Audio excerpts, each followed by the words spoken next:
नमस्कार, आप देख रहे हैं बिस्तक। मैं और रजत देवगन। आज जब हफ्ते के पहले कारोबारी सत्र में ट्रेडिंग करने उतरे तो बहुत नर्वसनेस थी। हम 3 हफ्ते लगातार तो गिरते चले जा रहे थे और 3 नतीजे ऊपर से आ रखे थे। रिलायंस इंडस्ट्रीज, एचडीएफसी बैंक और आईसीआईसी बैंक के नतीजों का इंपैक्ट पड़ना ही था स्टॉक मार्केट पे। आज के सत्र में बाजार ने आज 3 हफ्तों की गिरावट पर ब्रेक लगा दी। शुरुआती 15 मिनट में एकदम से नीचे गए थे, लेकिन बहुत ही शानदार रिकवरी आज इंडियन मार्केट्स पे देखने को मिली है। आज ओपन हुए 24,999 के लेवल पे और जो झटका लगा तो 24,882 का आज के दिन का लो है। मैक्सिमम स्टॉप लॉस हंट हो गए यहां पर इन स्तरों पर और फिर निचले स्तर से आ गई रिकवरी 9:30 बजे के आसपास और लेटर हाफ में जाते जाते तो दिन की ऊंचाइयां छूते छूते बंद हुए हो। 25,111 ये आज के दिन का हाई लगा है। क्लोजिंग आई है 25,090 के स्तर की। 122 अंकों की छलांग निफ्टी ने लगा दी। निफ्टी बैंक 669 अंकों के स्ट्रेच के साथ 56,952 के लेवल पे हुआ है बंद और आईसीआईसी बैंक भी चढ़ा और एचडीएफसी बैंक भी चढ़ा। यही थे दो स्टॉक्स जो आज बहुत मैक्सिमम वेट कैरी कर रहे थे इंडेक्स में तेजी का।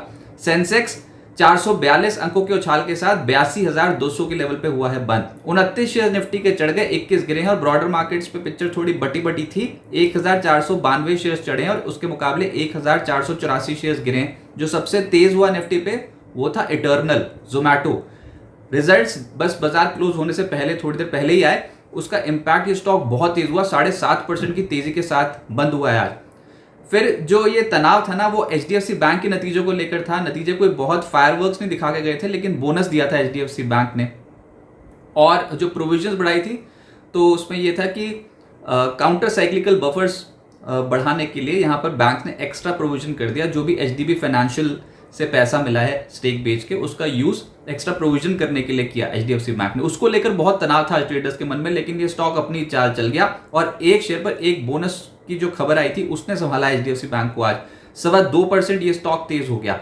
आईसीआईसी बैंक के तो नतीजे ही बहुत बढ़िया थे, तो इसमें 3.25% का उछाल आज के सत्र में बना और कह सकते हैं कि आज इंडेक्स को संभालने में ये दो स्टॉक्स प्रबल थे। फिर एमएनएम 1.5% ऊपर और एचडीएफसी लाइफ भी 1.5% से ज्यादा चढ़ गया। निफ्टी लूजर्स में रिलायंस इंडस्ट्रीज आज के दिन का बहुत जबरदस्त प्रॉफिट बुकिंग वाला स्टॉक बन गया। ये एक तरफा नेगेटिव हो गया, 3.25% गिर गया पोस्ट रिजल्ट्स। नतीजे बाजार को ज्यादा पसंद नहीं आया और स्टॉक की हैमरिंग हो गई। फिर विप्रो 2.25% नीचे, इंडसइंड बैंक 2% ज्यादा टूट गया, आयशर मोटर और एचसीएल टेक भी 1% से ज्यादा टूट गए। एफएनओ गेनर्स में इटर्नल आज निफ्टी का ही टॉप गेनर है और ये स्टॉक बहुत तेज चला है वायदा कारोबार में। फिर परसिस्टेंट 4% ऊपर रहा, यूपीएल 4% ऊपर, अच्छे रिटर्न्स दिए यूपीएल ने हाल फिलहाल में। नेशनल एल्यूमिनियम और एल&टी फाइनेंस भी आज 3.5% से ज्यादा उछल गए। एफएनओ लूजर्स में AU small finance bank post results 6.25% नीचे आया, आईएक्स 3.5% नीचे। रिलायंस इंडस्ट्रीज तो बाजार पे आज बहुत प्रेशर डाल रहा था। फिर यूनियन बैंक और बंधन बैंक के स्टॉक भी पोस्ट रिजल्ट्स 2.5% टूट गए। मिड कैप गेनर्स में बोरोसिल रिन्यूएबल्स आज के दिन का रिटर्न है 0.8% का। फिर पैरादीप फॉस्फेट्स इससे भी ज्यादा तेज चला था, 0.8% तो क्लोज टू क्लोज बढ़ा है, लेकिन दिन के दौरान बहुत तेज था ये स्टॉक। फिर मैस्टेक, ये दिन की शुरुआत इसने बहुत ही धाकड़ की थी। बाजार जैसे ही खुला था वैसे ही मैस्टेक के शेयर्स आज लपके गए थे। दिन के दौरान डबल डिजिट पॉजिटिव था, लेकिन अल्टीमेटली 7% ज्यादा बढ़कर बंद हुआ। केपी एनर्जी 6% ऊपर, केआईओसीएल 6% ऊपर, तिलकनगर 5.5% चढ़ गया। ज्योति सीएनसी, वेबसोल एनर्जी और नॉर्दर्न आर्क के शेयर 5% से 5.5% की दौड़ लगा गए। मिड कैप लूजर्स ने डोडला, ये स्टॉक 0.8% नीचे आया। पीसी ज्वेलर 7.5% क्रैक हो गया। एमआरपीएल के नतीजे बाजार को पसंद नहीं आए, वैसे मुनाफे से घाटे में आई है क्वार्टर बेसिस पे, तो उसका इंपैक्ट पड़ गया, 6.5% ये नीचे आ गया। वारी रिन्यूएबल 6% ज्यादा टूटा है। सीएट लिमिटेड और जेपी पावर 6% टूटते हुए नजर आए। आज जो सेक्टर बाजार को पसंद आया था वो था फाइनेंशियल्स। बैंक्स तो दो थे, आईसीआईसी बैंक और एचडीएफसी बैंक, दोनों में तेजी देखने को मिल रही थी 2.25% से 3.25% की। लेकिन उसके बाद फिर इंश्योरेंस कंपनियां जैसे कि ICICI general insurance, HDFC life 1.5% से 2% ऊपर हुई और एनबीएफसी पॉकेट में श्रीराम फाइनेंस भी 1.5% चढ़ गया। और भी बहुत स्टॉक्स थे जो एनबीएफसी पॉकेट में अच्छी तेजी पकड़े हुए थे। इनफैक्ट स्टॉक मार्केट इंटरमीडिएट्स में अच्छी खरीदारी हुई है। फाइनेंसिंग कंपनियों में जैसे कि एल&टी फाइनेंस, एबी कैपिटल जैसे स्टॉक्स में अच्छी खरीदारी हुई है। Stock exchange, Bombay stock exchange में अच्छी खरीदारी। तो बहुत सारे आज के सत्र में फाइनेंशियल स्टॉक्स पे एकदम से और स्टॉक मार्केट इंटरमीडिएट्स वाले स्टॉक में भी खरीदारी होती हुई नजर आई। फिर मेटल्स में आज लॉयड्स मेटल 4% ऊपर रहा, नेशनल एल्यूमिनियम 3.5% चढ़ गया, जिंदल स्टेनलेस 3% तेज था, हिंद जिंक, वेदांता और एपीएल अपोलो 1.5% से 2% ऊपर आए। ऑटोज में अशोक लेलैंड 2% ऊपर, एमएनएम 1.5% ऊपर, एक्साइड, बजाज ऑटो और टाटा मोटर्स 1% से 1.25% चढ़ गए। एनर्जी स्टॉक्स में जीवीटीएनडी 3.25% चढ़ा है, एबीबी 3.25% ऊपर, एजिस केमिकल, सुजलॉन 2% ऊपर रहे, सीजी पावर इस स्टॉक में भी तेजी आई। लगभग 2% की, लेकिन जो गिरे हैं उसमें है जेपी पार 5.5% नीचे। फिर रिलायंस इंडस्ट्रीज तो आज 3.25% नीचे ही है, और आज 3.25% रिलायंस इंडस्ट्रीज नीचे था, इसके बावजूद बाजार ऊपर चला गया फाइनेंशियल्स के बलबूते, एचडीएफसी बैंक और आईसीआईसी बैंक के बलबूते। फिर जीएसपीएल भी 1.5% नीचे चला गया।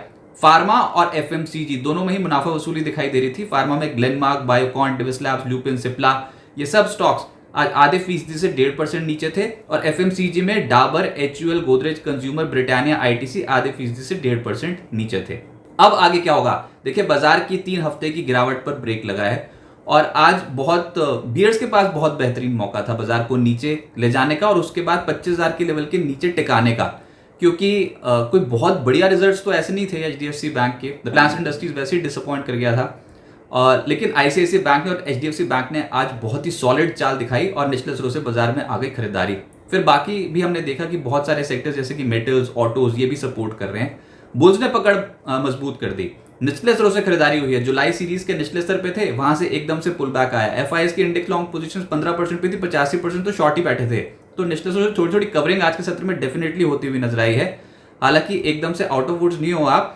आज शुरुआती झटके में 24,900 के लेवल के नीचे गए थे, 24,882 का लो टेस्ट किया था। उसके बाद फिर ये 24,882 पे मैक्सिमम स्टॉप लॉस हंटिंग हो गई आज के सत्र में, और एकदम से पलट गए।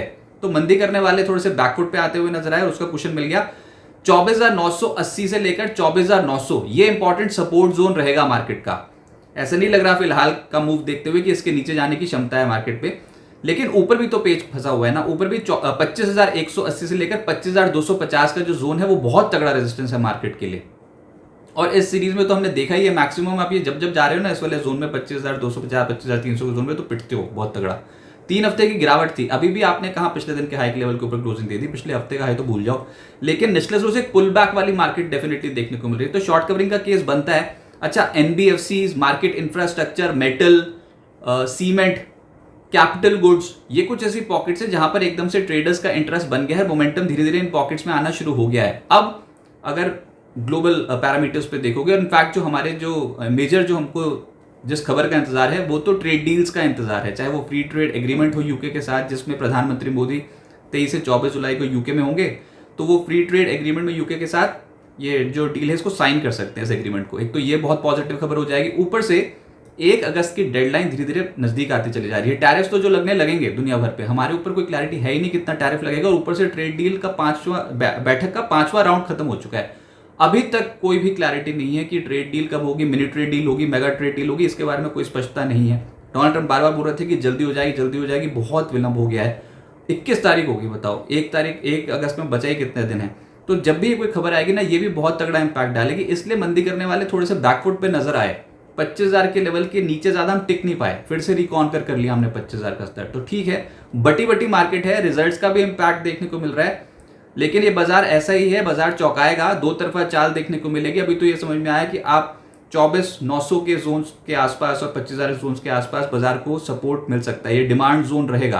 अब देखते हैं कि हायर साइड पर अगर पकड़ मजबूत करनी शुरू करी तो क्या 25,250, 25,300 ये वाले जोन्स क्या दोबारा से रिकॉन्कर होते हैं कि नहीं। टिल दैट पॉइंट ऊपर रेजिस्टेंस, नीचे सपोर्ट, इसी तरीके की मार्केट एक रेंज बाउंड मूवमेंट देखने को मिलेगा, और बाजार और क्लैरिटी का इंतजार करेगा, स्पेशली ट्रेड डील के मुद्दे पर।